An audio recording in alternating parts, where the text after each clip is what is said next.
Are you with me? What? You look ridiculous. You look ridiculous.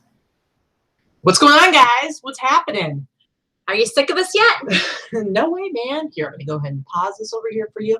I've got a new little setup here for Victoria so that she can see what's going on in the chat without having to reach over me, and so she can scroll around in it if people have questions. I don't feel like I'm doing this all the time because I'm blind. Yeah. I have to lean over you. So yeah, it's probably. Well, and she's been getting more involved with the chat stuff and like trying to field questions and stuff. And what I found is like the last time we did it, it was like I was getting lost because then I wouldn't be able to see where the chat was. So I think this will work out pretty well. I think lots of people are pantsless today, it looks like. Oh, I'm definitely not wearing pants right now. That is very true. You're wearing, Andy. I mean, you're wearing like some leggings or whatever. So I have kind of like legging shorts, whatever. Again, not leaving the house. This is my version of no pants. Close. All right. I see we've got some new people in the chat. We've got some people that we see all the time in the chat. Super awesome to see all of you guys. Hello. It is Sunday Live Haul with LB Pink Panther, a.k.a. Vicky, a.k.a. Victoria, a.k.a. my fiance. And so, oh, and one thing that's really cool, today, this is our 20th show of the Sunday Live Haul of like this iteration of it. It is our 20th show. I'm pretty excited about it. Also, I completely forgot, and a few videos ago, we hit 100 videos on my YouTube channel. And on the YouTubles. And so I think this is actually 103. And so actually like the very first video I uploaded was something from the Shine Awards like open last year. So really not technically mine. So this is more like my 102nd. So I think that's a lot. I think that's pretty cool. That's some pretty good content. I feel good about it. She thinks that we're oversaturating the market with too much of us. I disagree. Okay. Well, this last week has been a little bit much, to be honest. We don't normally do that many. 3 is usually the max, and then maybe a 10-minute sourcing thing in there. But yeah, whatever. We were on Casey's show, and then we did an unboxing, a live unboxing, super late last night. So it's like 2 extras for the week. Which, whatever. You don't want to watch it, don't watch it. You want to watch it, there's extra content. I don't see anybody complaining. That's true. For you. You're just, you just got to have that confidence that it's going to be everybody okay. wants to watch every Not second everybody. of my life. Not everybody. But if there's 10 people out there that want to, and we're going to have fun with them, why not? That's true. Right? Right, guys? You can't spend your time worrying about what other people think, worrying about what other people want or don't want. It's like, who cares? Do whatever you want. And if people want to hang out with you, cool. If they don't, whatevs, their loss. That's what I say. All right.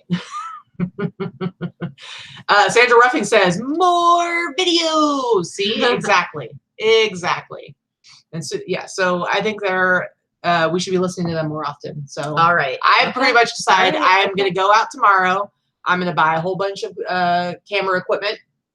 I'm going to install cameras in every room in the house. And I'm going to make a live feed. And people are just going to watch us 24/7. No, you're not into that? No. Yeah. I'm not funny 24/7? You kind of are. But no. No? All right, whatever. All right, I guess. Nope. I guess you do. Really, it probably is better to leave people wanting more. That's probably the best approach. Yeah. Yeah. Okay, I guess I can agree with that. Anyway, Linda says it's been a fun week. She's into it. Yeah, real world boss up version. You'd be real bored. Real bored, real fast. Yeah, I don't know. It's been a fun week. Teresa finally was able to make her way back to Arizona today. She was here till it was afternoon. So much like Casey, Rockstar Flipper, she got a little bit trapped here, because she had lost her phone. She thought she could get she has like a backup phone. It's like her brother's old iPhone that she uses just for pictures for eBay. And so we were like, oh, you can just activate that with your phone number. So at least you have something that works. She was on the phone for forever. Then she went to the Verizon store. Long story short, never was able to make it happen. So now she's driving back to Arizona like it's the 1800s in her car. Yeah. With MapQuest directions. Remember the 1800s when you had to print out your MapQuest list? Yep. Oh. Anyway. Oh, it's the torture of it all, guys. So she's got to call us from her house phone, her landline. Who still has a landline? When she gets home so that we know she made it home. So she's driving through the desert by herself without a cell phone. Mm-hmm. Oh, the horror. The horror. You guys, when I was, so the summer after my senior year of high school, I worked as kind of like a gopher for my friend's parents' construction company. And they did like big construction projects for like the city, the state, all that kind of stuff. And I would help them by like delivering plans for bids. And I'd never driven to Portland before. And I remember like before taking plans to different businesses in Portland, because I was down like in the Salem area, the project manager would have to get out like all the street maps and like the Oregon map, and we literally would like map it out. Like, okay, you got to take this exit, you got to go down this street, and I would go and I would have my instructions, like my stuff written out. This was in '97, so I would have like my directions written out, and I would seriously have like my road maps with me. Well, I mean, we all did it. Well, maybe not all of us. I don't know how many younger viewers we have. Probably not too many.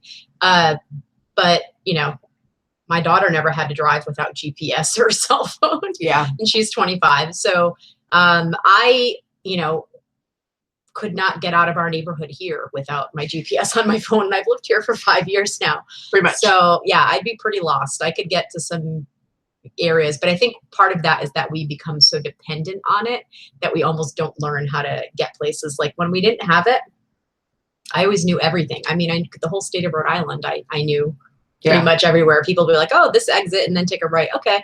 I didn't even question it. But now, now I barely learned outside of my neighborhood. So my sister still has a landline, and I actually, what I love though is that I'm pretty sure she still has it. She still has the old school answer machine, so that when you leave a message, you can I can be like, answer the phone. Yeah, my mother it's too. Auntie, come on. Why do you hate me? And I do that until somebody answers the phone. So my mother too. So my mother has had a cell phone forever, and she goes back and forth with cell phones, and then she never plugs it in or like charges it, and it's never turned on. So I've always said, why do you have a cell phone? She's 70 this year. She's not, but she is completely technology challenged and has been forever.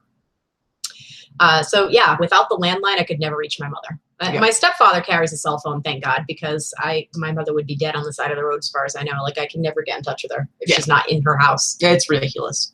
One heck of a thrifter is 7 minutes late, but is here with no pants on. So congratulations. It's not Friday, but that's okay because every day is Friday in my book. I'm not wearing pants, and neither should you. We've got some really good news. Gretchen is just said she has her first granddaughter on the way, first grandchild. So due in December. Congratulations. That's awesome. Congratulations. Yeah. I'm not quite ready to be a grandmother yet. I think I'm too young. But my daughter's not too young. She's 25. So, if it happens, it happens. She's not in a relationship right now, so I'm hoping it doesn't happen. But I can't wait for babies. I love babies. My sister's in charge of all the grandchildren for my parents. That's okay. Yeah, that's totally fine with me. She has 4 kids. My mom used to always say to me, it'd be okay if you just go get pregnant. It's okay. Just get pregnant. And because my family's like super conservative Christian, but my mom was like, whatever, go get pregnant. She just wanted more grandkids to call her Mimi. Nice. And I'm like, not going to happen. You can have furry grandchildren. And so that's what it is. And then I have 3 nephews and a niece. So it's all good, guys. But my nephew, he is dating a girl right now. And my sister's very excited about it because he's like 22. And they're in love. They're in love. He's just getting out of the Marines in 45 days. And he's moving her up to Oregon because he's down in California right now, which is really adorable. And so my sister's super excited. And we just basically told him, like, just don't have kids yet. Do not get pregnant. And he thinks we're being ridiculous and funny. He's like, what is it about being in a relationship that means that we're going to have kids? And I'm like, I don't know. Don't do it, man. Don't do it yet. What's going on over here? You have a problem? I can't figure out how to make this thing move. So what are you trying to do? Chat. I was trying to go back because I missed. Okay, everybody, hold on a second. I got to give her a little lesson. You put your 2 fingers down right here, and you do a little scrollsy down here. You just have to be where the words are. All right. Well, apparently I need to. I've got. I can see 3 sentences in this chat at a time. Okay. So. All right. Hold on. I was trying to make it bigger to be nice to you. What are you saying? I'm blind and old. Pretty much. Well, I was making it bigger because you guys, I can't win. I can't win. Nope. Anyway, they're all right here. Okay. All right. Moving on. Moving on. Okay. Sorry. Ooh. I'm just as technology challenged as my mom, apparently. So Cheryl is Yaya. Is that a grandma? Yeah. Okay. I think it's like, what is up? When I was a kid, grandma was grandma and grandpa was grandpa. I did have, well, we would call one of my grandpas grandpa and sometimes pop. It depends on where you But now, live. no. Listen here now. Somehow, when my nephew was born, he was born in '96. He called my mom Mimi. And now I've noticed, and then my dad was Papa, and now I've noticed that like so many kids call their grandparents Mimi and Papa. Where'd that come from? I don't know. See, I'm It's just French. like a trend. I'm French, so my family, we were Meme and Pepe. You know, and I lived around a lot of Portuguese, and that's Vuvu and Bobo. And I had never heard of Mimi until Isaac was born, and he called my mom Mimi. And now it's like lots of kids call their grandmas Mimi. And we were Nana and Papa, Nanny and Papa. No, I like Mimi. I think Mimi's cute. Mm-hmm. I think Papa's cute too. I don't want to be a Nana, I'll tell you that. I could either be a Meme or a Nana. Historically, the way it works in my family, I could do Mammy. And then my grandma, who's my mom's mom, she's old Mimi. Not old Mimi, old Mimi. I think that's funny.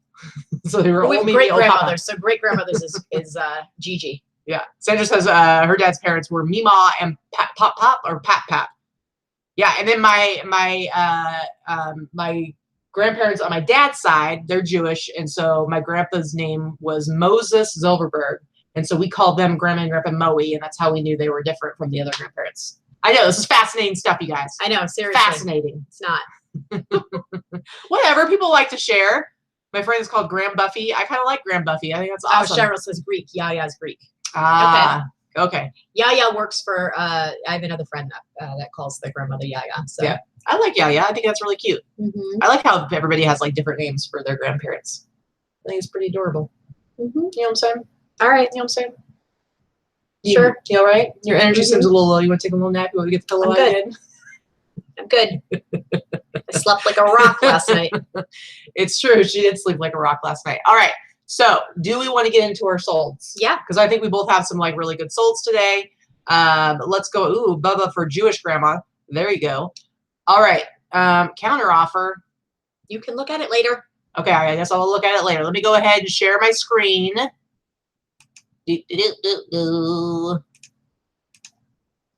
All right, here is your first one. What did you sell this week? What's going on? What's this all about? So basically, one of the this sold for the price that you see there, $69.95. I think I paid $1 for it at a garage sale. What I wanted to say is that sometimes vintage clothing is definitely a long tail item. I have had this for at least a year and a half, but I paid $1 for it, and it sold for $70. It looks super fancy.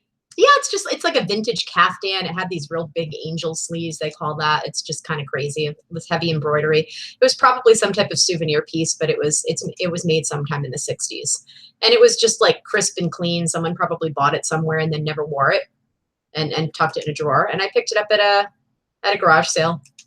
I feel like this is something Mrs. Roper would wear if she was really feeling fancy. Mm-hmm. The only reason we didn't use this for the Roper romp, we went on a Roper romp back in October where we dressed up as Mrs. Roper, all of us. It was hysterical. A lot of Mrs. Ropers. It was hysterical. Was because it was new. Yeah. And I didn't want to undo it. Yeah.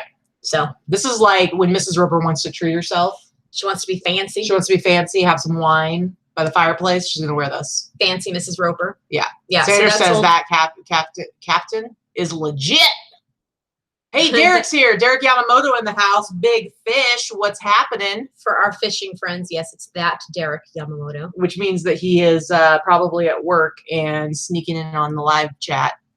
Popping in. Yep, popping in.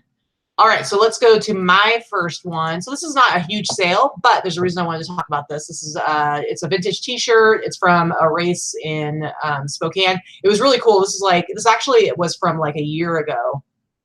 I think I just recently relisted this, but I got a whole bunch of these T-shirts at the Salvation Army. I think somebody had like donated all their backstock of like all of this particular race, the Bloomsday race, and that this is like a finisher T-shirt because I had like all of these T-shirts from that particular race from like the 80s into the 90s, and I've sold almost all of them. I think I have like 2 left. And then this was one of them that I sold. But the reason I wanted to show this is because I have heard a lot of people like kind of shy away from buying things like t-shirts if they are event specific, and particularly I'm one of those people. Yeah, particularly when they have like a date on them. And I will tell you, when it comes to vintage t-shirts, I actually love it when they are event specific, when they are date specific, because I think with vintage t-shirts, it almost like legitimizes them. It's like this, definitely, people who like to wear vintage t-shirts, I think they like it when it shows the date. I've never had a problem selling things because they're dated or event specific. And again, that is specifically for vintage t-shirts. And so I sold this one for $30, which is around like what I want to sell most of my vintage t-shirts for, unless there's something super special. Did you see a question or something? Yeah, I had a question before you change. When you're done with this, before we change to the next picture, Kathy Glassford asked, "That is gorgeous. How did you know it was vintage?" Generally speaking, I can tell when something's vintage by the tag, by the way it's made, by the material, by the stitching. Right? Yeah, by the stitching. You just get a feel for vintage once you've touched it and been around it a lot. So I sell a lot of vintage clothing. I really like vintage clothing, and I can generally date something by the way it's made and the style and stuff like that. So that's how I knew that. Yeah. And then the other thing here I saw was, we've got a new watcher, Danny. He's here for the first time, Danny Hernandez. So welcome. What's up, Danny? Well, Kathy wants to be like you when she grows up. So she watches your solds. Thanks. But I will show really quick on this t-shirt. I mean, obviously it's got the date. And again, another thing I like about t-shirts that have the actual dates on them is that it's a really good way to learn tags. And so the more you see them, the more you're like, okay, so this jersey's made in USA. It looks like this. This one for sure is a 90s one, since it clearly is from an event that happened in 1995. And so just over time, it helps you to kind of get it cemented in your mind, like the dates for certain tags. What the tags look like. Exactly, for t-shirts that don't have dates on them, and then you know. So, all right, so your next sold is something real fancy, guys. I think all of our stuff today is like fancy schmancy. I know, right? Look at this hideous thing. It did not sell for that much. It actually, I had that priced ridiculously high because there were very few comps, and there was nothing like this that had this brand. This brand had very few comps in general. So I did price it ridiculously high, knowing I was going to take an offer. I sold it for $100. It was with free shipping, but I had only paid like $6 for it.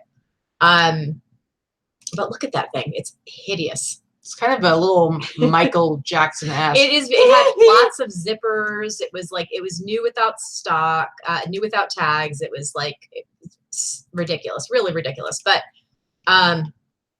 yeah, I mean, I sold it for $100. So fancy. Just to show that bomber jackets are very popular right now. All different types of bomber jackets, but this one was really thick. And kind of, I don't know that I'm hoping it stays out there and they don't return it because I don't like it. But yeah, it's very fancy. I can see MC Hammer wearing this, Emily, especially with like some matching parachute pants. Oh, yeah. Oh, yeah. I see Allison in the house. See, hideous does sell. Yep. You're absolutely right, flipping hippos. It's hideous. But you know what? Ugly sells. And ugly, one person's ugly is another person's fashion statement. So. Yep, indeed. Somebody out there can pull this off. I'm not that somebody, but somebody is. Susan wants to know, how'd you get the sleeves to look good and not hang limp? On this particular jacket? I think it held its own, didn't it? It's because it's stiff.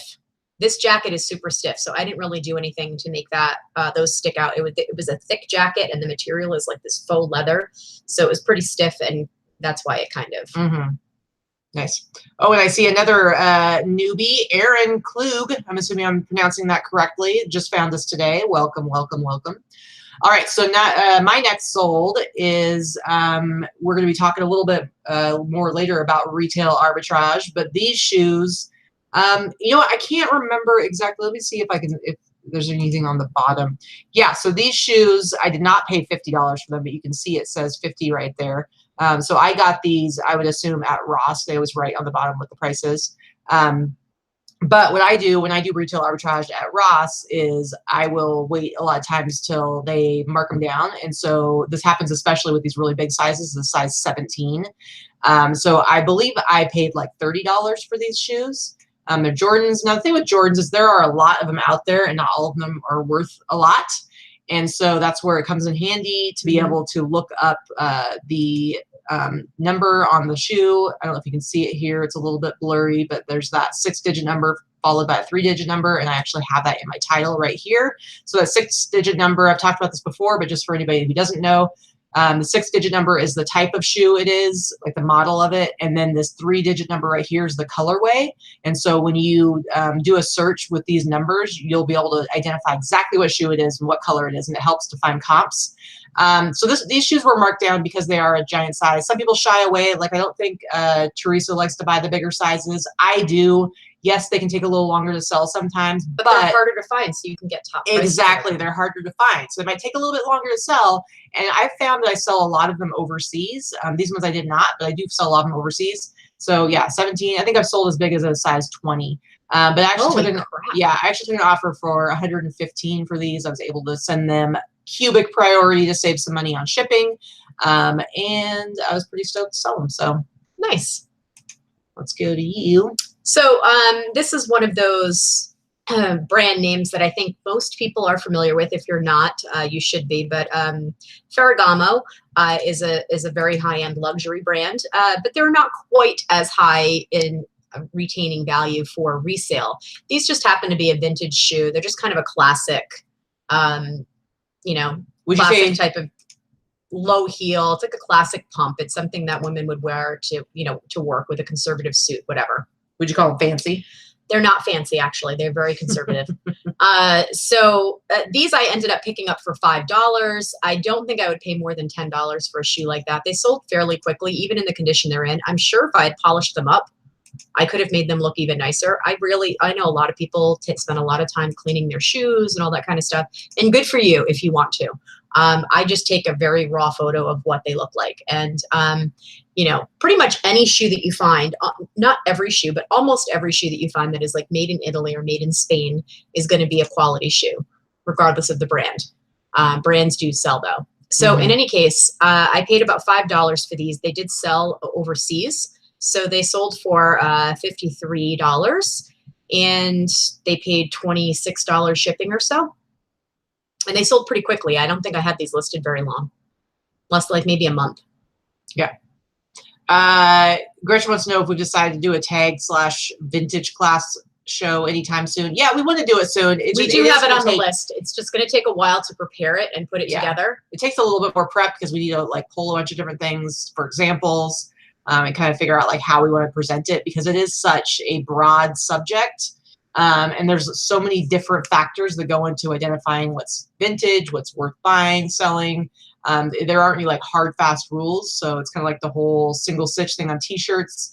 There's a lot of nuances to it as far as like identifying. And I feel like it would be almost like our shipping class. It's going to be a ton of information, and hopefully you gather a few little tidbits from it. So yeah, we do definitely want to do one, but it's going to take us a couple of weeks to prep it and figure out how to make it work. So and find some time to do all of that stuff. Well, and that's part of why I like, other than the fact that I like to babble and say the things over and over again, that's part of why I do repeat a lot of stuff, like when I talk about t-shirts and stuff like that, because I do realize like it's hard to learn all that just like in one video.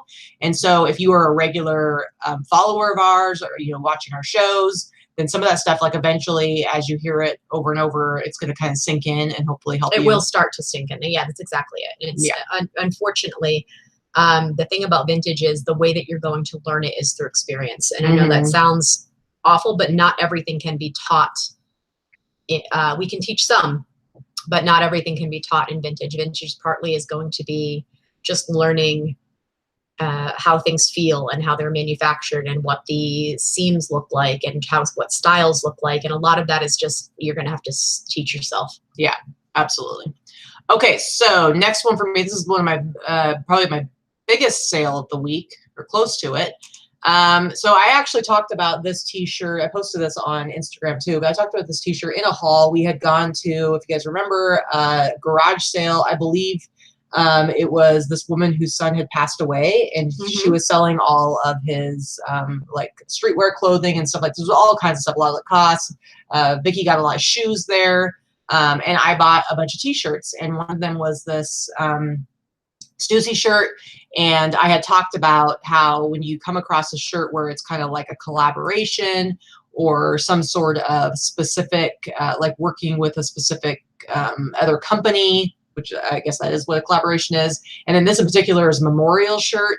And so this was working with Stone's Throw, which is the, I believe, record label of this guy. I think he was like a producer, hip hop dude, and he had passed away and they did this t-shirt. And so I listed it super high.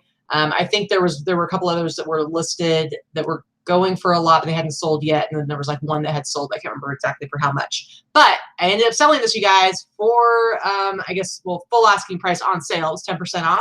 Sold it for $216 and it went to Japan. And Nice. so I actually did buy insurance for it just because it was such a high dollar amount. And Japan, I don't believe, has delivery confirmation. And so I did go ahead, and I've never had a problem with Japan, not to like scare anybody. But when I don't know if they do or not. yeah, but I've sold to them frequently, but I just wanted to make sure because, you know, it makes me That's a big investment. yeah. So, and I'm like, I was just so excited. I would be so sad if I sold this and then it disappeared or something like that. Anyway, so I paid a couple bucks for insurance. Seriously, dudes, $216 for a t-shirt that I paid $1 for. So yeah, that's a good one. Really good one. Yep. All right, let's move on to the next one for you. Okay, so these were listed for a day. Yeah. I talked about these in a haul video several weeks ago that we had picked up. I finally just got them listed with going away and all that kind of stuff and open. But I listed them for $199.95. I paid $20 for them. They sold, I took an offer for $175. And they sold within 24 hours. That was awesome. And the buyer came at me, wanted to pay $75 originally. And so this is, again, don't decline all your low ball offers. $75 on a $200 item can be considered low ball, right? But I negotiated back and forth, and I think we negotiated until all of his offers ran out. And then he messaged me and he said, okay, would you take $175? And I said, yes. So there's some sweet skates. Yeah, these are vintage. They're like late 50s, early 60s with the box. They were in fantastic condition. Mm-hmm. And they're super high end, and the boots are worth at least a couple, 100, 150 by themselves. Never mind when you add the Chicago skates and then those type of wheels. It's like if you deconstructed these, you could make more money, I think. It even had the original dance class, the skate dance class cards in the box. So I included those just for the heck of them. I thought they were really cool. Yeah. Susan wants to know, what about ice skates? Depends on the brand. Yeah, I mean, if you did a search on eBay for ice skates and then, or vintage ice skates, and then do highest to lowest, that's where you're going to figure out good brands. Mm-hmm. Absolutely. Emily said something about the other day it was a co-branded thing. It was Cole Haan and Nike, and got an error about keywords. I've had that happen before too. Sometimes it's like an automated thing where it's like they think you're keyword spamming because you're just throwing a bunch of brands up there, because there are some sellers who will do that where they'll be like Nike, Supreme, Stussy, and like have all of these like streetwear brands all in one title, and you're just like, what are you doing, guys? Come on. Yeah, it happens. The Cole Haan Nike Air collaboration in general, that tends to trigger every time when you're trying to list something. That's been happening for a while. It's a known issue. You can certainly put both things in there, and you will get an error. But I think that if you try it enough times, it goes through, because I've sold. It's just plenty. Weird. I've had the same thing happen with Nike and Jordan, and I'm like, they're both part of the same company. Like they go together. I don't know. Whatever. I would like to point out that Victoria did just use air quotes, even though the camera's not. I know, right? I talk with my hands. What can I say? All right. So my last couple of sales are both for Etsy. And so this first one, this is a t-shirt that was it last week's haul or the week before? It was a Zion nuclear plant. And we had talked about like, what's the deal? It's like a refueling outage. I thought it was really weird. Yeah, it was weird. That they actually like had like an official t-shirt for this outage at this nuclear plant. But anyway, I sold it on Etsy for $35.99. I was pretty excited about that because it was probably paid like $1.50 for it. Yeah, well, I paid a couple bucks. I got it at Savers, but I thought it was a cool shirt. So see, look at Cheryl defending me. Leave her alone. Thanks, Cheryl. She's always teasing me. She deserves it. Anyway, so yeah, I mean, I've been listing a bunch on Etsy over the last month, and I haven't had as many sales, but like this last week, I've done pretty well on it. So I'm excited about that. All right, let's go on to your last sale for the week, which is a great one. Yes, this actually sold. I took an offer for this. It actually sold for $240, and it was shipping right to Arizona. So the shipping was actually only 18 bucks. Thank you, bejesus, because it was heavy. This thing weighed like 20 pounds. But in any case, this was a garage sale buy from a couple of months ago. I paid $15 and sold for $240. It was new old stock. I love vintage. Love vintage electronics. Well, and these are just cool because it's like you have the model number on them. It's like they're really easy to look up and check to see if they are, if they are worth selling. Yeah, it depends on what it is. Like Kodak is probably not necessarily a good one. You know, there are lots of vintage reel-to-reel things that are not worth anything at all. There are plenty that are not worth anything. So they are something that you want to look up.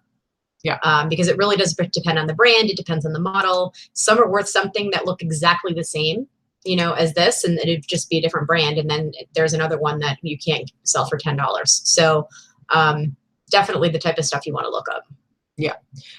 April wants to know if you test before buying. No. Well, this was at a garage sale, so that's not possible. And no, I wouldn't have tested it anyway. I just opened it up, saw that it was in great condition. I didn't even test it before selling it. I plugged it in, made sure everything, you know, powered up and worked like it was working appropriately. Mm-hmm. And that's pretty much it. That's what you do. Yep.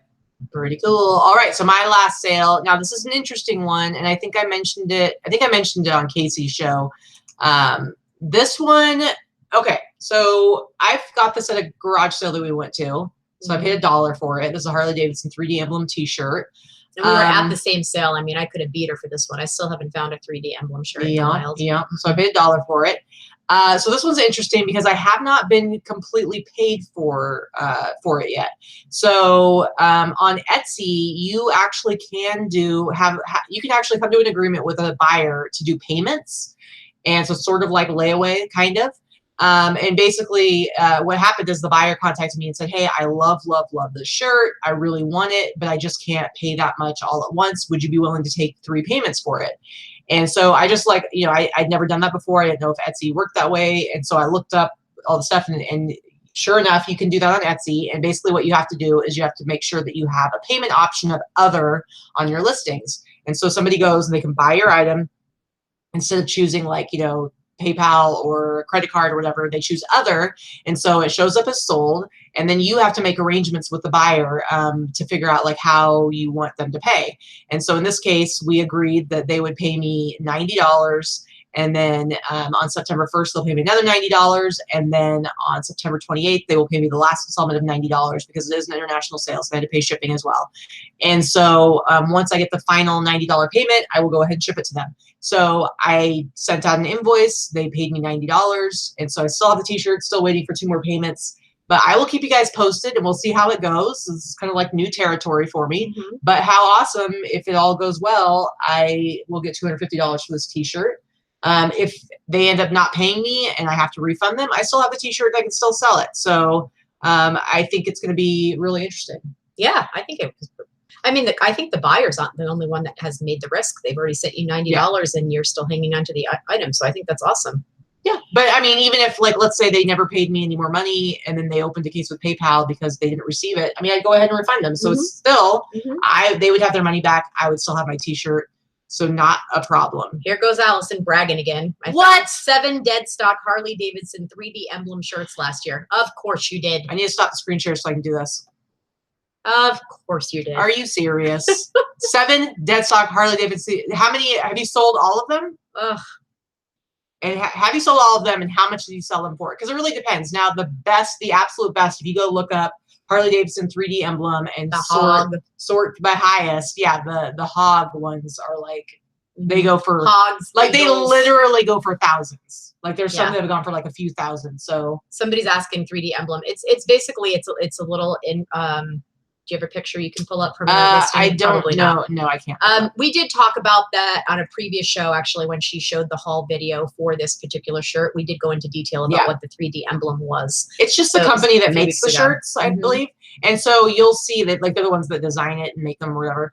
And so mostly in the 80s, some in the 90s as well. You'll see it if you look at the shirt. Just go on eBay and search 3D emblem Harley Davidson, and you'll always see the 3D emblem somewhere in the graphic. Like it'll be like a little copyright thing. Like it'll be like right here, or right over here. It's not always on the tag. Sometimes it's on the tag. Sometimes it's not. It doesn't mean that it's not legit.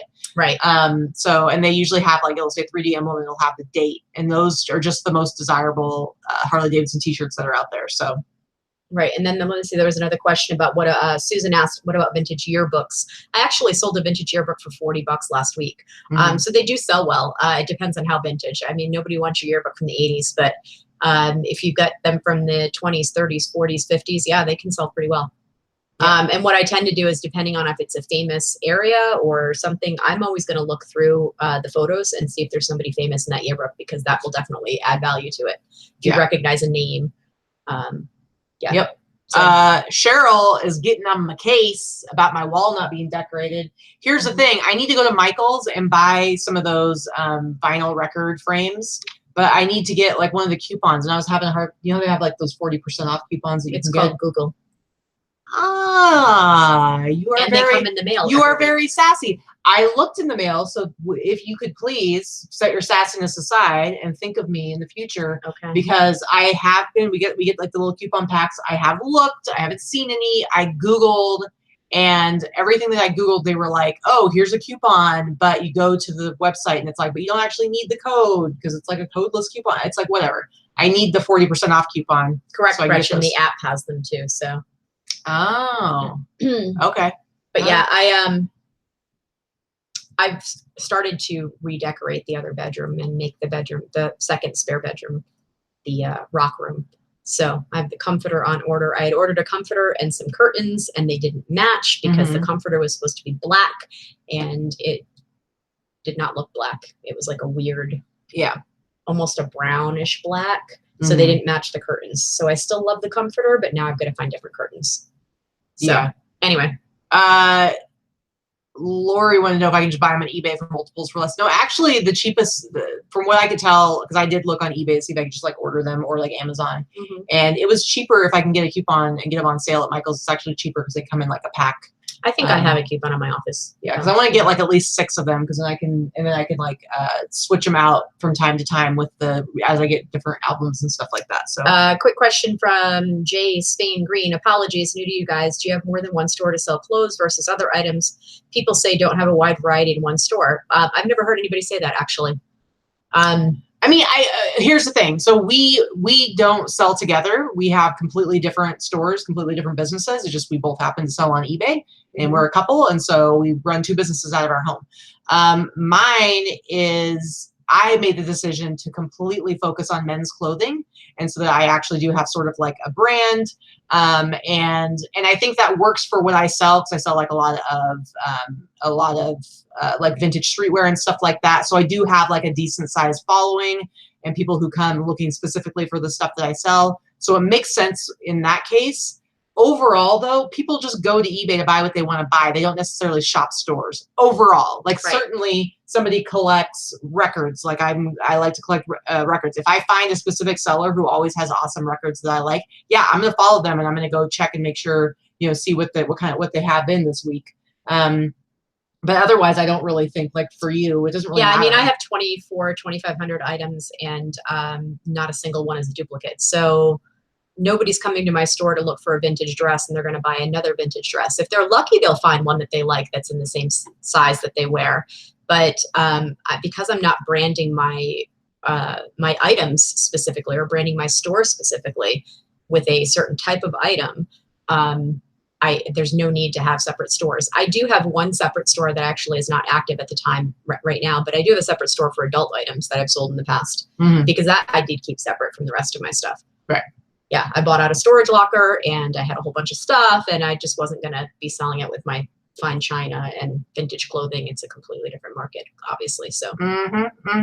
Allison does have a very important question. Does the carpet match the drapes in the rock room? the rock room is it's 50 shades of beige in this house, so the rock room is beige. That's And inappropriate. That's inappropriate. And Lorna is absolutely right. Allison Vicky is holding back a chuckle over that. She knows my face, and that was why my face was doing that when I first read it a little bit ago. She's always trying to do that to me. Allison's always trying to make me laugh. Yeah, she's pretty funny. She's pretty funny. She should be, so, to make up for how much she angers us. Yes, she tries. Outrages us with finding cool stuff. But whatever. All right, let's do a haul. Like, you know, we were at Open, so we didn't really get to do as much like a couple weeks ago. And then you were away for camp before that. So this is like the first week in a while that we've actually sourced a decent amount of stuff. I sourced a lot of stuff this week. She got a lot of stuff. So on Tuesday, we went to ASD to see Teresa speak, and Robin was in town, and then Glenda came into town. So we actually ended up going sourcing that day. Like, I completely forgot about that because I was like looking at something. I'm like, I don't remember when I got this. Did I already show this? I'm like, oh yeah, we sourced that day. And then we went to our top secret honey hole and got some stuff there yesterday. And then we decided to go to Savers, and we got some awesome stuff from 50% off day. And you went crazy and spent like $300 between those two places. And then I spent another $200 last night with retail arbitrage. I don't normally spend that much a week, actually. Well, we had gone to get tacos with Teresa, and then her airline had sent her luggage on a plane after hers, so we had to go back to the airport. So we had like 40 minutes that we had to kill, and it just made sense to like go across the street to Ross. So we got a little bit of retail arbitrage stuff to share today. And you did more than any of us, which is unusual because she doesn't do retail arbitrage at all. But she's not going to show all of it, but some of it. Yeah, I'm going to show one of the items. Yeah, one of the items. Because it was a one-off. And the other stuff I did buy a few of. So, you know, you got to keep some secrets. I don't want anybody going to the rest of the stores and buying them. Well, there's some stuff. So, like, for instance, if you go out and do retail arbitrage, you find something and it's like really cool and you find multiples of it. And then you go look it up and you realize that nobody else has it listed.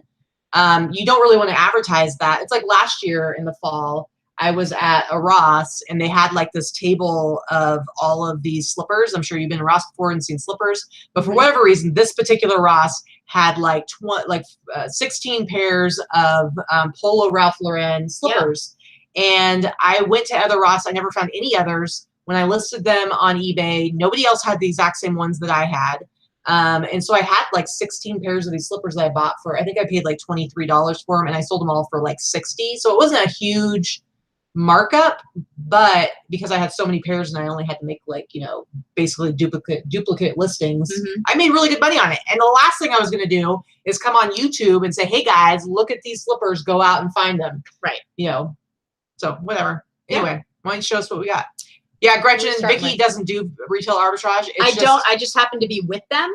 And although it was her idea to go to Ross, but yeah, Teresa goes to Ross a lot. I go occasionally. And so she was just like, hey, it's right over there. Let's go.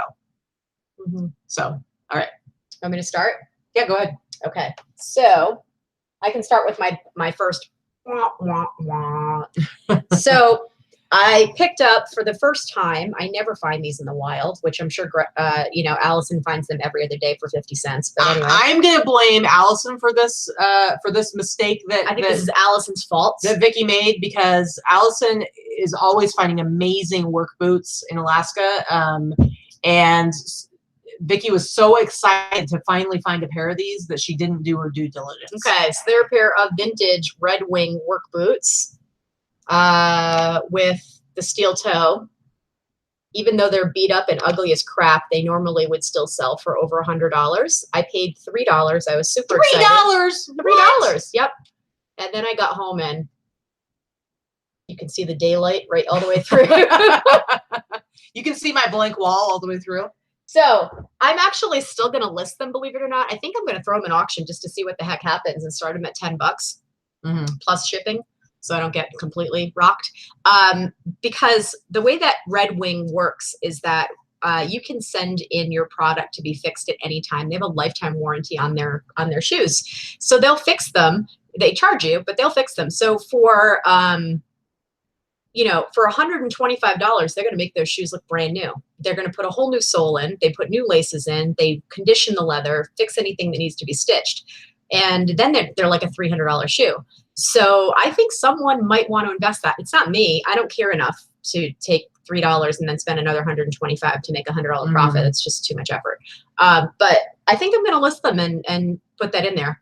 Yeah. So we'll see. I'll let you know. It'll be my little experiment. Yep. That'll be your experiment along with my Harley Davidson 3D envelope layaway plan experiment. We'll see how it goes. Yeah. Well, yeah, mine's only a $3 experiment. So, well, mine's like a nothing experiment because it's like if they end up not paying fully, then I'm not out any money, and then I get to go ahead and relist it in time for Christmas. Do you want me to do another one? Or yeah, go ahead. Okay.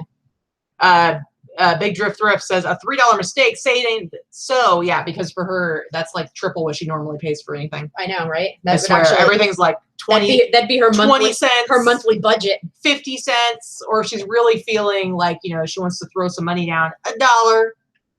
All right, so this is something that Katie teased a little bit. This is a vintage Pendleton organizer. I paid $1 because it was 50% off of $1, you guys. $1. It's an organizer, like a day planner. It's got all the things in it still. Some of them are written on. I'll just remove the ones that are written on. And it zips up, and then it's got this like carrying thing. So I paid $1. Some of them have sold for as much as 50 or 60. I'm going to list high because there's not a ton of them. Yeah. And so I'm going to list it for about 50 or 60. You might want to take the little fabric shave. Yeah, I'll fabric shave it. It's got a little bit of schmutz on one part, but it doesn't have a tag on it. But I knew it was Pendleton when I saw it. Yeah. And then I didn't even know that they made day planners. And then I kind of did a little Google search and went, I thought so. Yep. Well, and that's one of those things that we've talked about before. Like there's some brands, like we were talking about Beater Lack and stuff like that. Pendleton, it's like once you know Pendleton, when you see something that's Pendleton, even if you've never seen like that particular thing, it's like that's got to be Pendleton. Yeah, it's got that. Like I've done that before. I bought a jean vest, a denim vest that had a Pendleton thing on the back, a big huge patch on the back, and it wasn't. The tags were cut out. I was like, it's got to be Pendleton. Yeah. So, yeah, that was cool. I got one more same type of thing that I bought. So that's so awesome. This is actually a really cool one. So I paid $1 for this as well. This is another type of organizer. So do not ignore the section that has like office supplies and things like that. Before you show them what it is, you paid $1. How much do you think you're going to sell it for? Some people have sold them too cheaply for like the neighborhood of $40 or $50, but I think I'm going to get a little over $100 for it. Some have gone as high as $150. So what this is it is a vintage, this is leather, by the way. Again, paid $1. It's a Rolex desk pad that hasn't been used. And the back has, the Rolex emblem and stuff like that on it. It appears to be that these were gifts that were given out with certain types of Rolex watches. And all kinds of Rolex stuff sells really well. So yeah, so I'm going to list this and do it international. I make sure it's available international, and I'm going to list it for 150, and I think I'll sell it for around 100. $1, you guys. I mean, because like what a Rolex watch is like tens of thousands of dollars. Yeah, it depends on the style. They're like crazy expensive. I think that's nuts. $1. $1. So yeah, don't ignore the office supply section where organizers and things are. I do very well. I always look there. I always buy vintage office supplies and vintage binders and planners and things like that. And I do really well with them. Yep. And they're always super cheap. People still buy day timers and organizers and things, day planners. I'm not one of them, but I used to always have one. I had to carry one for business, and people still buy them. So, and they're really expensive new. They're like $80 to $100 new, and they're not even real leather. The older ones are real leather, and you can buy one for $2 and sell it for $50. Everybody's happy. Yep. So, all right. So I'm going to show a couple of things I got when we went to Savers yesterday. Now, I said this yesterday. We did a video last night. We showed up.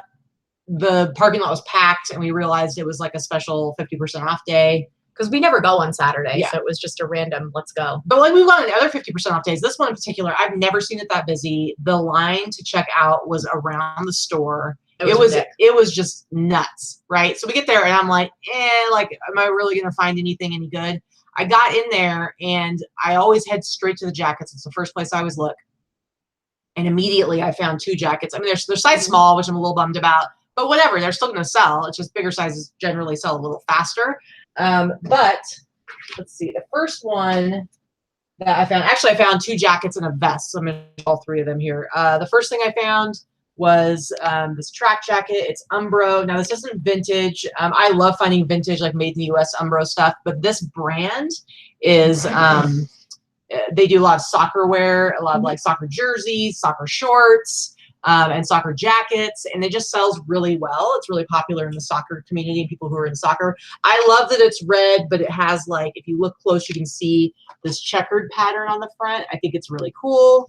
Again, this isn't vintage, but I still should be able to sell it. I think I'll be able to sell it for as much as like $40. And I just think it's a real, I would keep it myself if it was bigger. It's a small, so it doesn't quite fit me. It would need to be more like a medium to fit me. But I love it. And I was like pleasantly surprised to find it. And I think I paid $6 for it because it was 50% off. Johnny City Hustlers wants to know what Savers. We went to the one on, it was Decatur. Yeah, which is one of my favorite ones. Because they have like a really good, they have a decent sized jacket section, which is my favorite section other than t-shirts. So the other jacket that I found, which I was very surprised about, and I think this thing was priced at like $12 as well. So I got it for $6. This is a bomber jacket. Now, like we said, bomber jackets are very, very in style right now. But what's great about this one is it is in like mint condition. I don't know that it's even really been worn much at all. It seems like it's in just really nice, what do we call it? Crispy. Crispy. It's very crispy. Again, size small. Another one that I would potentially try to keep if it fit me, but it does not. It's just a little bit too small. But this is what's great. There's a lot of really terrible brands out there because bombers are really popular right now. There's a lot of really cheap ones. Super cheap, super lightweight, just not very good ones. This particular brand is Alpha Industries. You can see Alpha Industries. You can see this is their like little logo right here. And this is one of the more quality ones. They used to actually do like the official like military like flight jackets and stuff. I'm sure they probably still have contracts with them. I'm not really sure. Sometime, I don't know when, maybe like the 80s or something like that, they did start making them for civilians as well. But they make really good quality ones. And I've talked about this before. Last fall, I bought like a ton of these Alpha Industries bombers at Ross's, Ross store.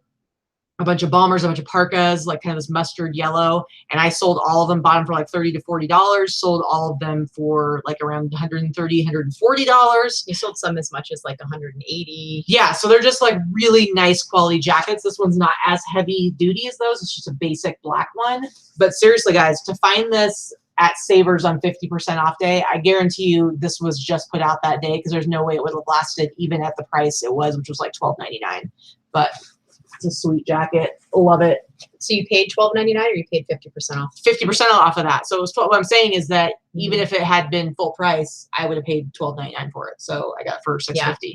So very, very cool jacket. And then I'll show you one more thing that I found there right next to those jackets in the vest section, which sometimes I overlook because I just am in too much of a hurry.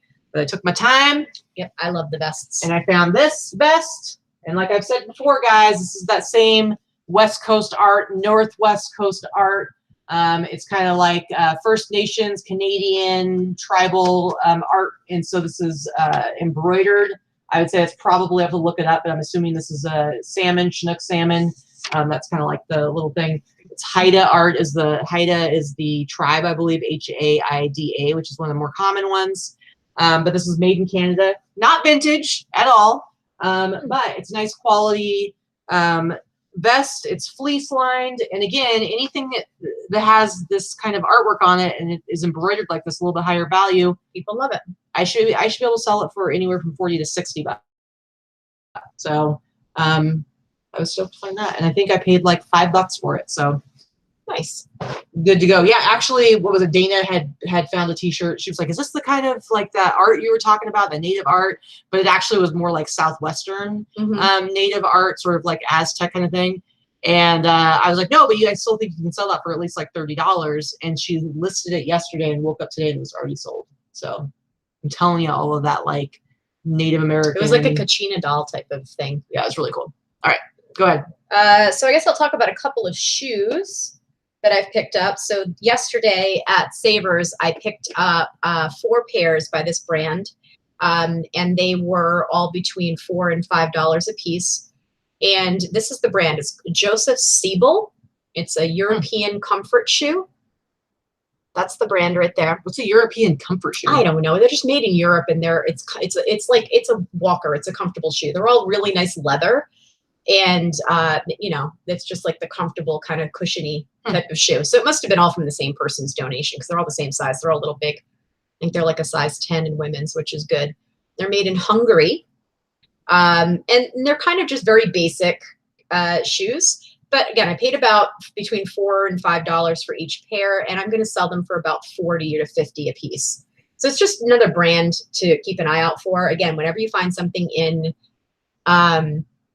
you know, made in Europe, made in Italy, made in Spain, made in Hungary, made in Germany, you know, and it's a shoe, it's leather, it's generally well made. It's bench crafted, it's handcrafted, it's not mass produced in China. It's good quality. So even if you don't recognize the name, if you find a shoe that is leather and feels heavy and substantial, then, you know, you should definitely look up the name. Absolutely. That's one of the things you learn, different names of shoes. I did know that name, and I did know that it was a good name, but I would have picked it anyway just by the way it was constructed. So that's one. This was one that was a pleasant surprise, actually. So these are these real super cute. This is the look right now. Okay, so these slides are super popular. Kind of like skater shoes. Like yeah, Vans. They're like skate shoes. They're like Vans. It's a real pop. These are kind of grungy. In this case, I will probably clean these just because they are a little bit grungy, and that's an easy clean. Yeah, that look nice. White is so easy with like you know, magic eraser. Yeah. But this particular brand is Joshua Sanders. So it's kind of hard to see, but it is a. There we go. Joshua Sanders, right? So it is a really high-end brand. So I paid $4 for these. I'm going to list them for about 130. 130, guys. Used. I know, right? So it was a brand I did not recognize. I actually bought them just because they were super cute. And this classic thing, I figured even if it was a brand I didn't know, I could sell them for 30 bucks or so. And I was pleasantly surprised when I looked it up when I got home. They're in good shape, but they do need a little bit of cleaning. And there are certain styles by this brand that sell for even more. I mean, super high end, and it's not a brand that I'd even recognized. Yeah. So I thought that was pretty cool. And then in that same vein, again, same type of style. This is my one thing from Retail Arbitrage last night that I will show you that I picked up because I only got one pair, so it's fine. Same type of thing. Slip-on, slide-on skate shoes. These are made by Adidas, and it's an Adidas match court shoe. These are selling all day long for 70 or 80 bucks, and I paid $13.99. Yeah, because were they marked down? They were marked down. They were in clearance, and they're a size 7 men's. But honestly, these are so unisex. This could go men's or women's, so it'd be like a 9 in women's, and 7 men's is pretty small, but it's a good size for a woman. Yeah. So that's and these are suede. Yeah. I love finding shoes at Ross. Yeah. So I was pretty excited. I was going to, again, $13.99 Adidas. I was grabbing them without looking them up, knowing I could make money on them. But when I looked up, I saw this style sells pretty well. Very cool. All right. I'll show the couple of things I got. I didn't really buy a whole lot. I wasn't really in the mood for like doing a whole lot of retail arbitrage. I didn't really want to spend a whole bunch of money. So normally if I was going to go out and do retail arbitrage, I'd want to hit a bunch of stores and make it worth my time and get a bunch of stuff. In this case, I was just kind of picking and choosing, looking stuff up, making sure I really wanted to buy something. I only got a couple of things.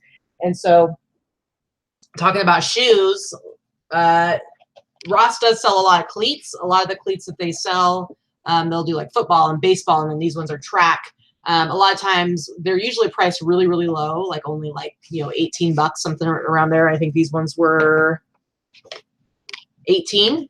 But they don't sell for a whole lot. Like maybe you can turn around and sell them for 40 bucks. It just kind of depends on what they are. These particular ones, these are Nikes. They are for triple jumps, like the triple long jump or whatever. And Sportsing. Yeah, sportsing. Anyway, these particular ones do not come with the spikes, but I mean, to be honest, like anybody who does track and wears spikes, they have like a bag of spikes at home. They're super cheap to buy too. Yeah, online. It's not going to make or break the sale if it doesn't come with spikes. So it's totally fine. These are a bigger size. These are a size 15. So like I was with Teresa and she's like, yeah, I wouldn't buy those. But again, I like buying the bigger ones. What'd you pay for them again? They were $18, and I should be able to sell them for about 100. They might take a little bit longer, but I should sell them for about 100. And I'm betting they will go overseas. So I like the color. They're nice and bright. Interesting. Yep. All right. Drummer asked, he got some Burlington shoes today. Do we have that store there? Yes. Yes. We do. Yeah. We don't have as many of them. Like I think we have like 22 different Ross stores in the area. Which is ridiculous because this is a very small area, actually. People think Las Vegas is a big city. In the grand scheme of things, it's a small, big city. Yeah, it's very saturated with the Ross whole stores. Valley or area that we live in is all surrounded by mountains where you've got Las Vegas, North Las Vegas, and Henderson. And, different little pockets. It's basically one big circle that we call the Valley.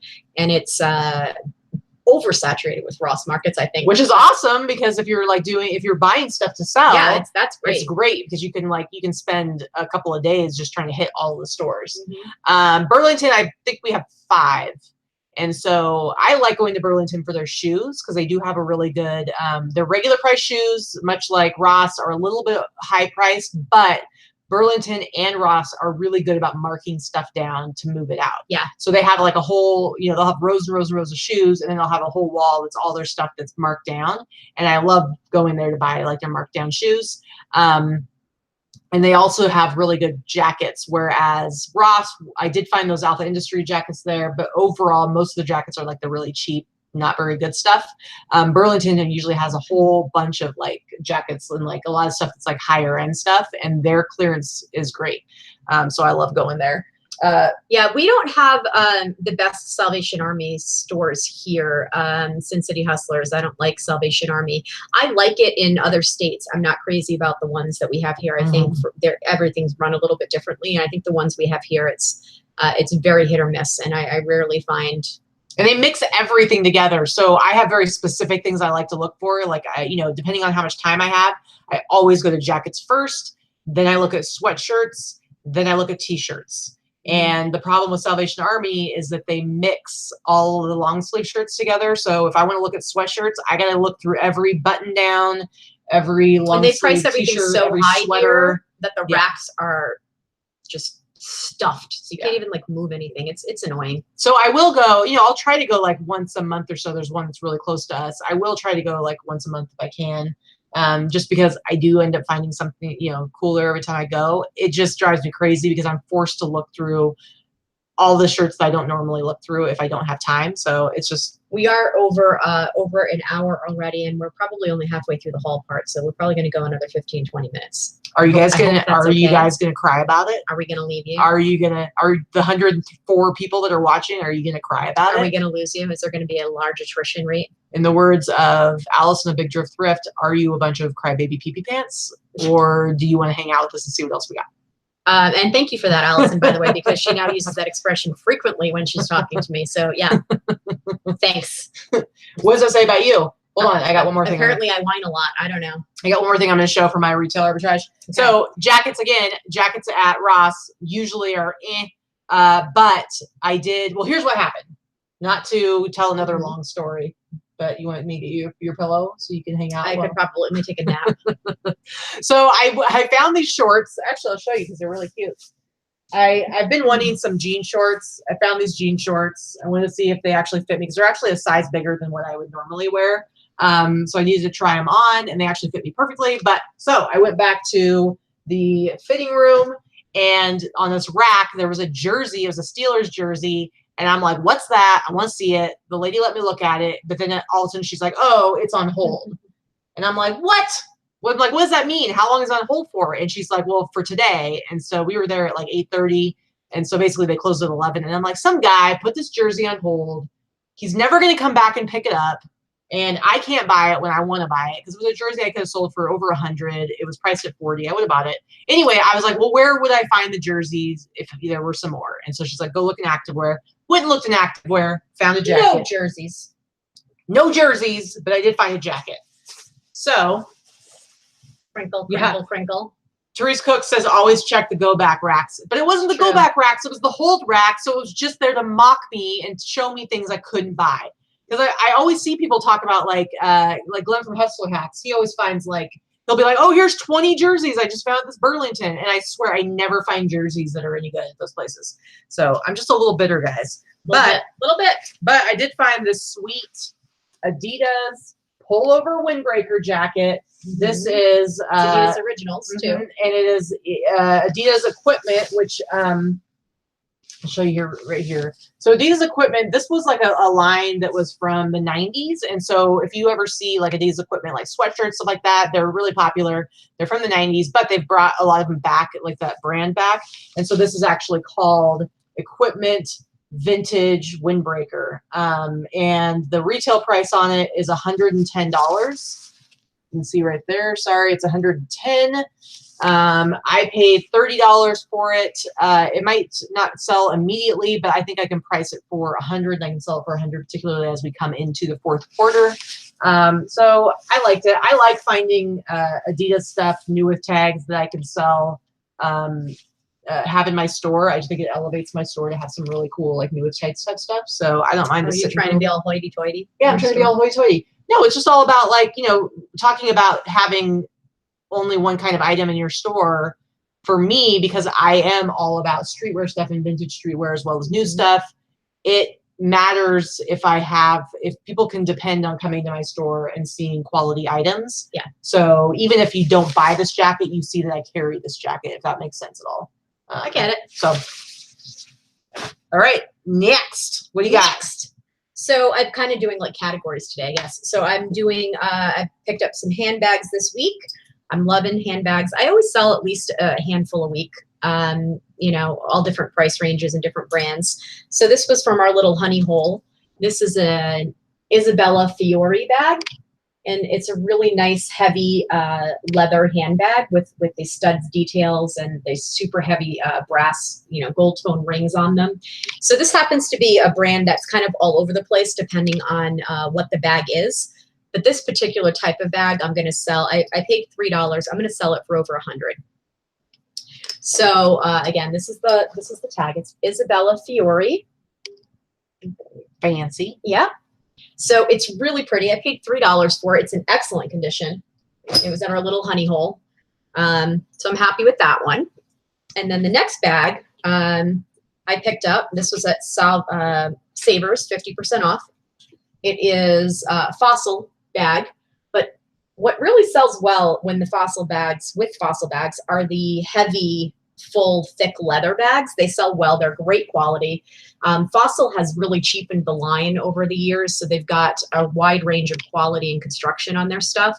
But when you look into things that are considered heavy and vintage, so I paid $7.50 for this because it was 50% off. This is one of the classic bags. This I'll sell for probably about $60 or $75. It's really well made. It's a good size. It's a great color, and it's in great condition. So, yeah. Gretchen said, I'm too worried about picking up fakes to take a chance on handbags, but I think Kathy Glassford makes a good point that fakes are easy to spot. They're not heavy and look and feel cheap. Here's the thing. If you're somebody who knows nothing about purses like me, yeah, I would be a little bit wary. You'd probably get in trouble. Yeah, I'd be a little wary. But if you're somebody who's been doing this for a while, and also you're a purse kind of person, so because like you have a bunch of purses, and so it's like you already have like a little bit of an instinct. I'm a cheap purse person, believe it or not. I buy cheap crap for myself, but I do know quality. I do know Coach. I do know Gucci. I do know the only brand that I ever get hung up on, being able to tell if it's real or not is Louis Vuitton. And then that's, I mean, some stuff is ridiculously obviously fake and counterfeit, but some of the fakes are really good. So that's a brand that I don't really mess with usually, unless it comes from a person that I know for sure. Yeah. So that's that for that one. And then this is another one I picked up. And again, it's a brand that's not necessarily, doesn't sell that well anymore unless it is a certain themes, like the Disney bags sell really well. This is a Dooney and Burke. This is a vintage feel.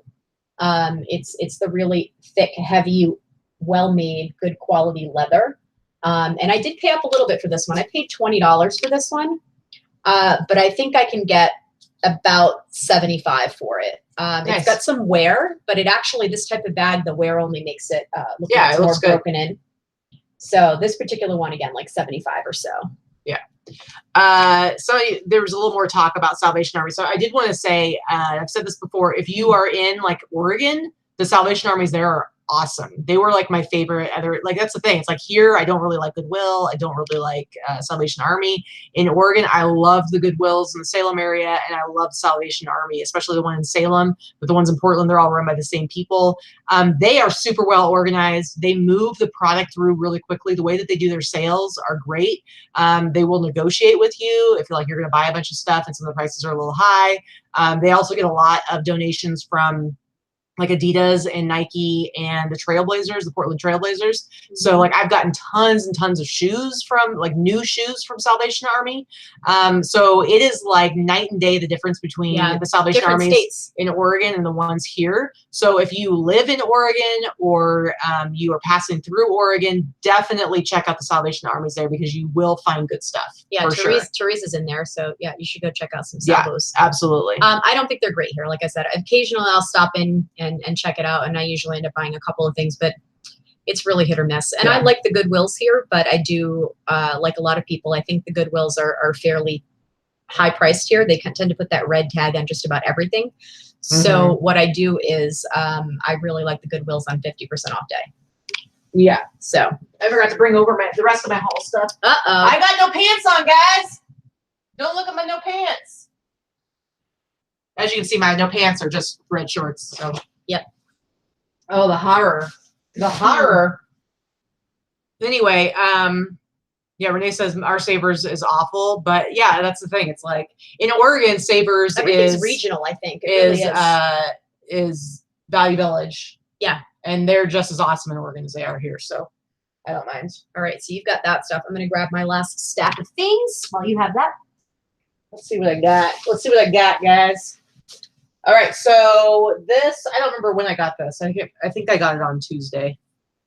But this is just, I mean, the jacket itself is Landway, but this is a Delta jacket, and airline stuff tends to do pretty well.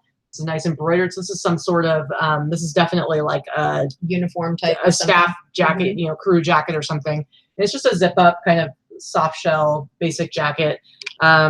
So I should be able to sell it for at least $30, 30, 40. So I'm pretty excited about it. Nice. Now, this is really super interesting. This I also found on Tuesday at Savers. So at first look, it just looks like a basic gray sweatshirt. And you look at the tag, it is a Nike sweatshirt. This is not vintage. So it doesn't jump out as anything like super special. But a couple of things that I noticed when I got it is it says made in Japan. I don't know if you can see that. It says made in Japan. Okay, that's weird, right? I mean, not a lot of clothing or Nike stuff is made in Japan. Most of it is current stuff is Vietnam or China. And then I also noticed it has one pocket. It's like a sweatshirt, not a hoodie. And it just randomly has one pocket on the side. And then also, it's on the sleeve. On the sleeve, it's embroidered NSW, and then it has like this little tag on it with Japanese characters on it. I didn't even see it, this one. Yeah, I didn't show it to her. I forgot to, but anyway, it's got Japanese characters on the sleeve. So all of these things come together to tell me, okay, there's something unusual about this sweatshirt. And so I actually looked it up. And again, like the Nike shoes, the Nike clothing also has style numbers. Nice. And so this is really helpful when you find something like this and you're kind of curious. And so this has, I'm just going to, I don't know what all the numbers mean, but if you look, if I can get it to focus on there, you can see that there is, I'm trying, guys. There we go. There you can see that 6-digit number followed by a dash, followed by a 3-digit number. So that you can look that up, and it won't necessarily show up in eBay because there's not going to be a lot of these. But if you just Google the number, like Nike 6-digit number, 3-digit number, you're going to see at least 1, 2, 3 like results or something. Yeah, and then you're going to be able to find out like what is this shirt. Okay, so what is it? I don't remember. That's very anticlimactic. I don't remember. Anyway, I mean, it doesn't really matter because this is never gonna, like, nobody else is gonna like find this. No, I'm just trying to figure out how you describe it. Yeah. So, well, it's just basically a sweatshirt, but there is a specific name for it. It was something like Windjammer, it's I don't remember exactly what it was. But it was made in Japan. It was like a special release. I should be able to sell it for like $100. Wow. It's just like a special, interesting, specific release that they did. It's like a streetwear kind of thing. And so my point is, sorry to like kind of throw you guys off and be like, oh, I'm not going to be able to tell you what exactly it is. Actually, I can look it up after while you're showing your stuff. Okay. And I'll tell you guys exactly. But those are just like little clues that there's something unique about this, something different. So maybe you should check it out. It was priced at $8.99. it was like 20% off of that. So nice. Anyway, you can go ahead. All right. And I'll look that up. Actually, I just threw it away. So this is not like a big ticket item or anything like that, but I just wanted to use this as kind of like a, hey, things to look out for. So this is a vintage wool plaid shirt. And it actually feels like it's new. It might be new old stock. It's made by a company called Arrow. And Arrow. And not Arrow, that is the brand that is sold at Kohl's. It's a different Arrow. So it's just a wool shirt. It looks almost like a Pendleton shirt, right? It's a button-down wool shirt. It's vintage. I paid $4 for it. What I wanted to bring to your attention is that the whole grunge thing is back. The whole 90s grunge thing is back. I've talked about it before with the high-waisted jeans, high-waisted Calvin Kleins and Tommy Hilfiger and Levi's jeans. The women are wearing them again. The men are wearing them again. Silver tab jeans, all that stuff is coming back. So is flannel. Right? So plaid and flannel, that whole lumberjack Seattle grunge look is back. And we're heading into the fall, and this is the time to pick them up. Pick them up while you can, because they're going to sell. This is going to sell. I'll probably list this for $40 or $50. I paid $4 for it. It sells, and I'm already seeing people out wearing it, which I don't know why, because God, it is like hot as Hades out there. But so just a little tip, pick up plaid, pick up flannel, pick up vintage high-waisted mom jeans. Stuff is selling. So, I will double check that, Allison. I didn't actually look it up. So, oh, wow. I just knew that it was vintage, and I would have bought it anyway. So my guesstimation was 40 to 50 for this, but I will look it up before I list it. Show. So real quick, this sweatshirt, it was called NSW Loop Wheeler. And I don't know if Loop, because I'm looking, like, seriously, the only things I can find about it are on Japanese websites. So I have to do translate and try to figure out what it is. This supposedly was like Nike collaborating with Loop Wheeler. So I don't know if Loop Wheeler is like a company or what the deal is, but it's some sort of collaboration. And I think it should be able to sell for at least $100. Nice. And again, it's just a gray sweatshirt, right? So it's kind of cool. Nice. Cool. Yeah, so I've got like 3 more things, but I'll do these 2 first. So this is like, this was at our little honey hole. So I paid less than $1 for this. So this is just a regular lightweight jacket. This is something that Katie probably would have picked up. It's embroidered Remington on the back. I definitely would pick that up, guys. It's beige and has some green trim, and it's just like a basic thing. And then it's got this patch on the front that says Remington something or other. Remington SDS. It's a skeet trap sporting. Yeah. Well, and this is probably skeet shooting Remington. It was probably either sold from a store or a tournament or something like that. This is probably some sort of strap jacket, because if you look at the brand, it's Tri-Mountain. Generally, if it's a jacket that was like sold by Remington to sell to the public, they would have Remington tags. Like usually it would have the branded tags. Yes.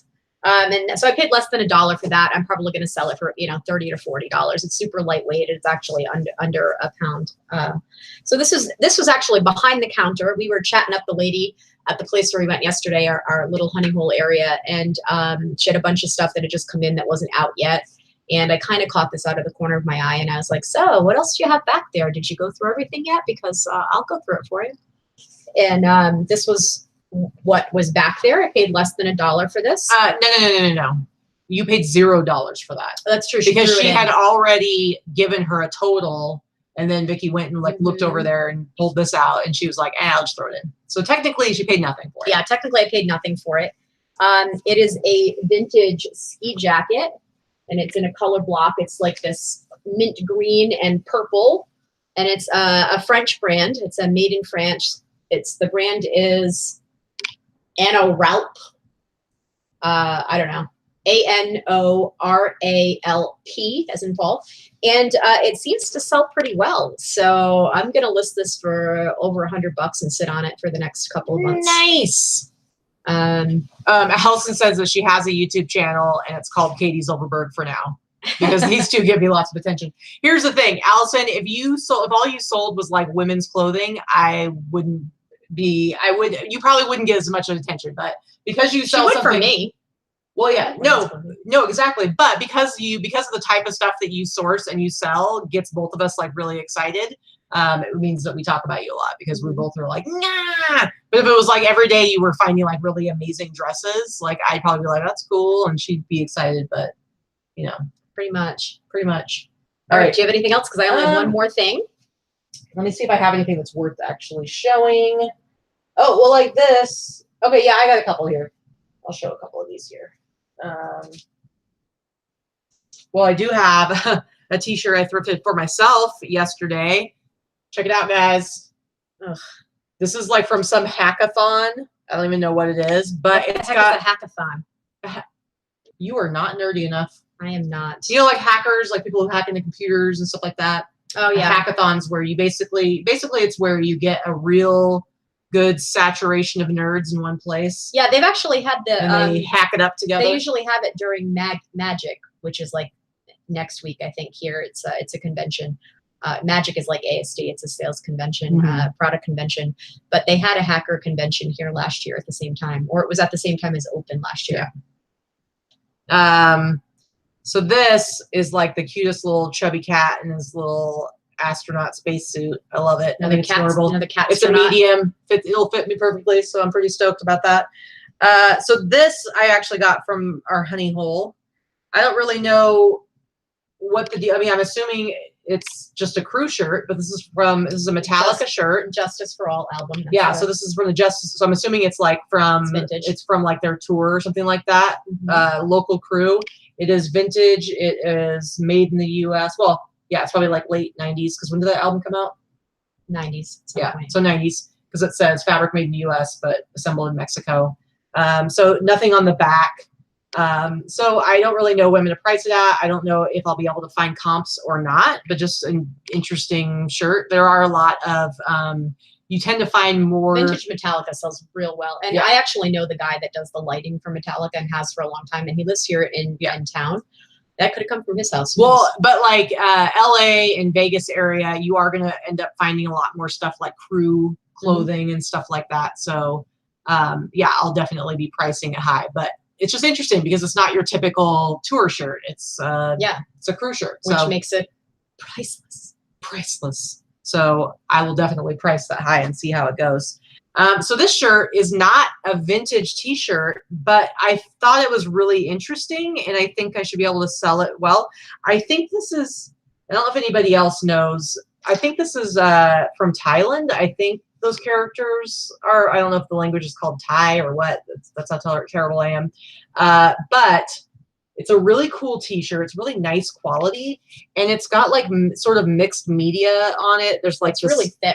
Yeah, but it's also really soft. Say it's like Hindu or something. That looks, I don't know. I don't know. I'm probably offending all different types of cultures right now. I apologize. But like the headlight on it is like this wooden button, and then it's got this little thing here that says whatever the characters are, and then it says it's an original. So I mean, it's pretty cool. It's embroidered, and then it says Lambretta 150, which I'm assuming is what this little scooter motorbike is, a Lambretta 150.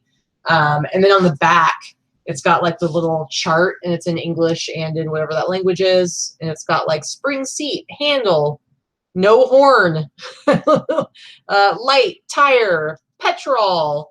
Anyway, I like that. I like this shirt. It's really well made. Yeah, and it's got all these. It feels new. It's got all these like interesting little features or whatever. Like here, this is like embroidered around, and then like she was saying down here, it's like one of those little metal tags that's like sewn on there.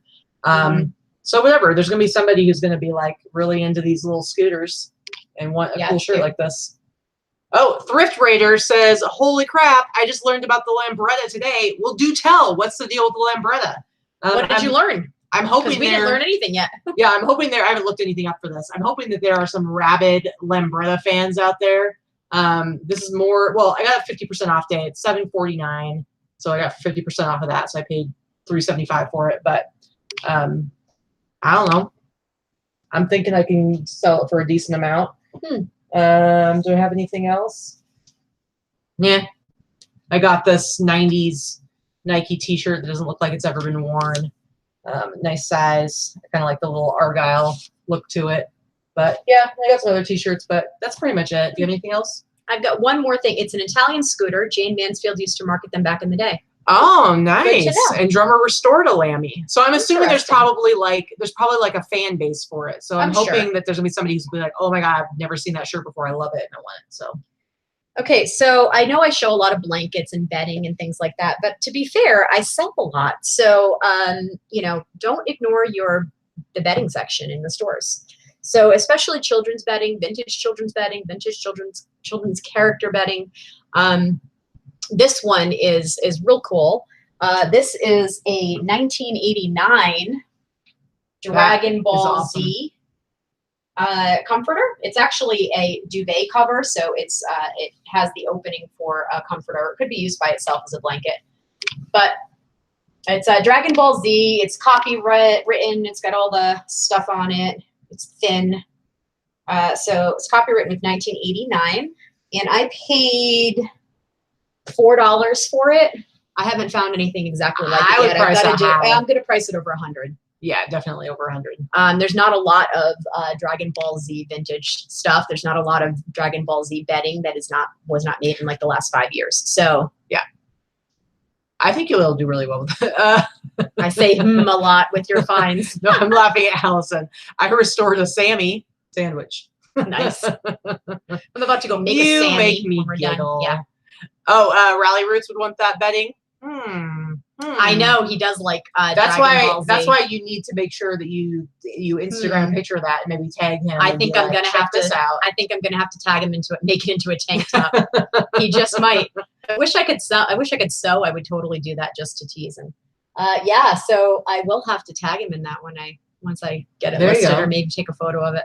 Yep. I actually loved those two. I have to say they were two of my favorite people that we were able to meet at Open. They were so fun and funny. They're just a delight, guys. Really, really genuine and adorable. So yeah. Therese says that she passed on a beater-lack blanket yesterday. It was rather worn looking and made in the U.S. Oh, that's probably a good pass. It was probably a good pass. Yeah. All right. Okay. Well, hey guys, we're like an hour and a half into the show. And so we tortured over 100 people. And they stayed all the way into an hour and a half. And see, you're doubting yourself and you're doubting our poll. And I think that's not good. Don't underestimate yourself, Vicki. Okay. I'm sorry. You are somebody. Gosh darn it. People like me. All right. So that's it. That's our stuff. Yeah. So thanks for coming and watching the show with us today. We had a lot of fun. It is the Sunday Live haul show. We love doing it. This is one of my favorite shows. I do really love doing the show. I think this one's my favorite out of all the ones we do. But I do like the Ask Me Anything one too, because you never know where that's going to go. I do. The Wednesday show, the Boss Up and List show, I like that show. It's a little bit more work because I have to figure out what a topic, and we actually have to have guests. The rest of the stuff is just fly by the seat of our pants. Pretty much. Or by the seat of our no pants. Right. Let's get it right. So anyway, as usual, if you're not in the Boss Facebook group, go ahead and join the group. It's an awesome group. The link is down below. If you do not subscribe to my channel, please go ahead and hit subscribe, as well as the notification bell right next to it if you want to make sure that you do get notified anytime I upload new stuff. I'm going to add a new ask today. If you like our shows that we do and you are entertained by us or whatever, please think about sharing it with some of your friends. If you know anybody that you think would enjoy watching our show, we are trying to grow the channel. I really love doing this. I love putting my time into this, so I would love to get. We do put a lot of time into it, but it's fun. It's really fun. I love doing it. And so if you know anybody you think would enjoy it, please go ahead and share it with them. Also, if you enjoy the show today, please give us a thumbs up. We would really, really appreciate it. And no thumbs down yet. What? What? I guess that means we have been flawless today. That must be it. Yeah, it must be it. Or the people that don't like us aren't watching. That's true too. They could be at church with their families. It could be. It could be. All right, guys. Thank you so much for coming and hanging out with us. We really appreciate it. And we will see you around in the Boss Facebook group. We will see you also on Wednesday. Hopefully we're going to You'll get a few days off from us. Yeah. Well, unless I decide I'm going to start doing more live shows. You never know. Right. Allison says she likes the unboxing videos. Yeah. Of course you do. Also, hey guys, also follow us on Instagram. I have historically been terrible about keeping up with my Instagram, but ever since we went to open, I have been really been trying to be better about posting every day, if not multiple times a day. I'm trying We've both been really trying to. Yeah. Yeah. She's already been better at it than I am. My Instagram is a private account, so I do have to approve you to follow me, but as long as I can tell that, you're somebody that is also a reseller based on your profile or whatever. As long as your account's not private and my account's private, then we have problems. Yeah. But if your account's not private, or even if it is, just shoot me a message and say you watch the show or whatever. Yeah. I mean, I approve almost everybody. It's just, that's it. I do it. Yeah, whatever. So just follow us on Instagram. We do put stuff out every day. And we will see you guys later. Bye. Bye. And I don't know, boss up.